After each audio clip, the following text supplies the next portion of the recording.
Welcome to this edition of McPodcast. This week we have been discussing literacy in the technological age. Our guest is writer and student Lily McConnell. She is here today to talk about her experiences as a writer and storyteller. Hi Lily, we're so glad you could join us today. Hi, Let's start with a little background information for our listeners. How old are you, Lily? I'm 10. And you are a full-time student? Yes, I attend Height. You also described yourself as a writer, am I correct? Yes. And how long have you been writing stories? I've been writing ever since I was 5. And what do you write about? I like to write about these little people who go on quests, and you really wouldn't believe the things that they do. Very interesting. So they're people who do unexpected things? Yes.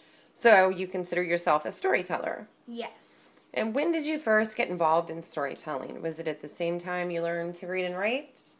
Yes. When I was little, I would have all these questions, and my dad would explain them or tell the answers in these little stories. So you learned storytelling before you learned reading and writing? Yes. Very good. Do you use any other mediums to present your stories? Do you ever do any kind of blogging or YouTube videos? Once I did a YouTube video with my friend. And what was your video about? It was about this cat who was going to the grocery store, and this other cat got mad at him. So the two of you presented a story using the cats using YouTube? Yes. And how did you know how to post a video onto YouTube?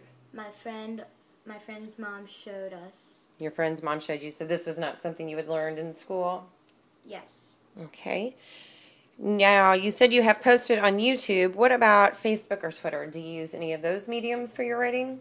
I do not, because I know there's a lot of good people out there, but there are also some not very good people, and I think I should wait to use Facebook and Twitter.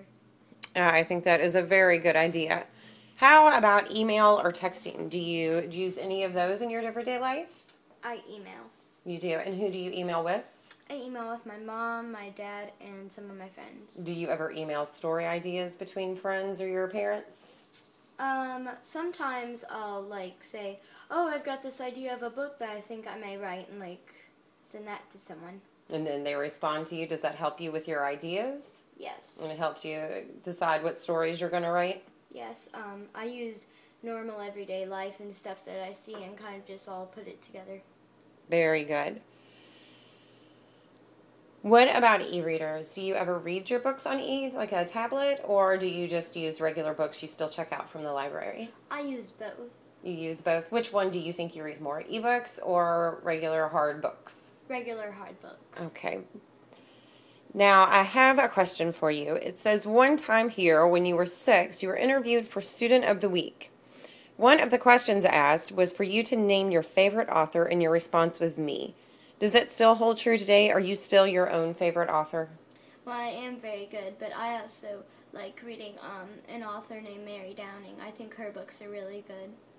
Well, that is great, Lily. It was great having you on the show today, and best of luck. Bye. Thanks. Thank you.